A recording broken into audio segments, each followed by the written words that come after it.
सलीब का पैगाम हलाक होने वालों के नजदीक तो बेवकूफी है, मगर हम निजात पाने वालों के नजदीक खुदा की कुदरत है।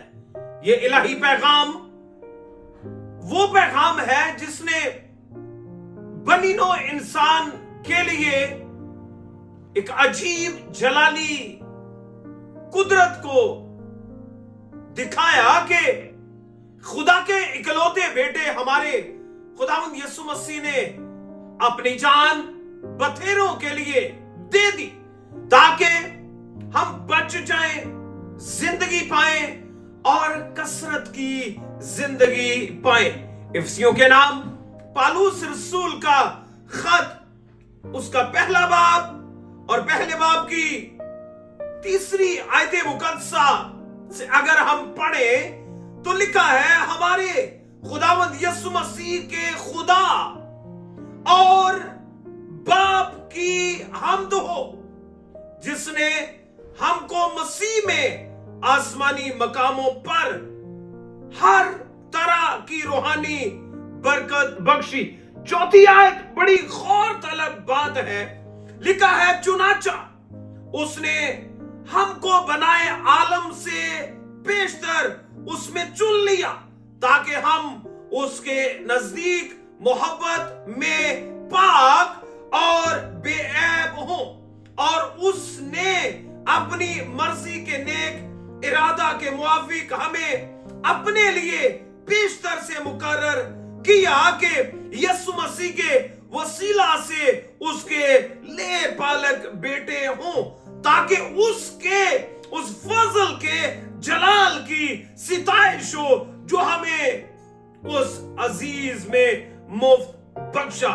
हमको उस में उसके खून के वसीला से मखलसी यानी कसूरों की मुआफी उसके उस फजल की दौलत के मुआफिक हासिल है। अजीज बहनों और भाइयों, गुड फ्राइडे हमारी जिंदगियों के अंदर बड़ा अहमियत का हामिल है कि दुनिया की निजात, दुनिया की रहाई देने वाले यीशु अल मसीह ने हमें अपने पाक बेऐब लहू से मूल ले लिया ताकि हम बच जाएं, ताकि हम जिंदगी पाएं और कसरत की जिंदगी पाएं। गुनाह आलूद जिंदगियों को यीशु ने धोकर पाक कर दिया, नया कर दिया ताकि हम नए हो जाएं, क्योंकि लिखा है पुरानी चीजें जाती रही और देखो सब नई हो गई। सलीब का पैगाम दुनिया के लिए एक अजीब काम हुआ। इससे पहले भी, यीशु से पहले भी बहुत सारे सलीब पर लोग चढ़ाए जाते थे, लेकिन वो कफारा ना थे। कफारा एक ही ठहरा, उसका नाम मसीह मुजस्सम कलाम यीशु अल मसीह है। फिदिया देने वाला, रिहाई, छुटकारा, मखलसी देने वाला और इंसान को एक नया वजूद, इंसान को एक नई जिंदगी देने वाला। वो जिंदगी जो हमारी जिंदगियों को हासिल थी वो हमें कोई और दे ना सकता था। जानवरों का खून हमें रिहाई ना दे सकता था, जानवरों का खून हमें छुटकारा ना दे सकता था, बल्कि यीशु का लहू ही था जिसने बनीनो इंसान को रिहाई बख्श दी।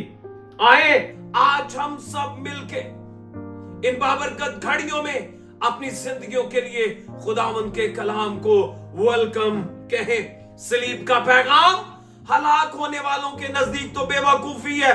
पौलुस कहता है कि इससे पहले कि जब मैं यीशु की मसलूबियत से वाकिफ ना था, मैं इसको बेइज्जती, निसर्ग और शर्मिंदगी समझता था, लेकिन जब मैंने ये जान लिया कि यीशु मेरे लिए मसलूब हुआ, यीशु मेरे लिए सलीब पर चढ़ गया, तो मैं यीशु में फिर बढ़ा।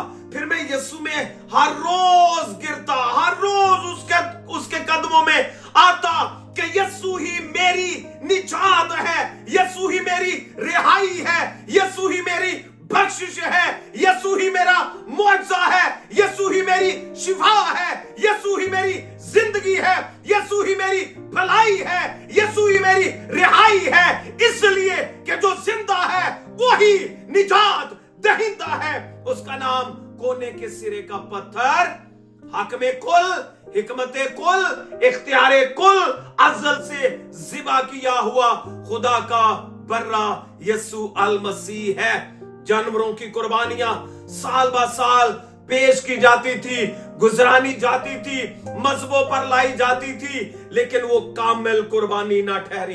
एक ही कामिल कुर्बानी ठहरी जिसका नाम यीशु है। एक ही छुटकारा ठहरा जिसका नाम यीशु है। यीशु जैसा कोई नहीं, ना कोई था, ना कोई है और ना ही कोई होगा। तो आइए आज इन बाबरकत घड़ियों में अपने आप को खुदावंद की हजूरी में पेश करें, उसके हो जाए, ताकि हम जिए भी यीशु के लिए, हमारा जीना भी यीशु हो और हमारा मरना भी यीशु हो। खुदावंद मुझे, आपको, हम सबको आज के मुकद्दस कलाम के वसीले से बहुत बहुत बरकत अनायत करे। God bless you.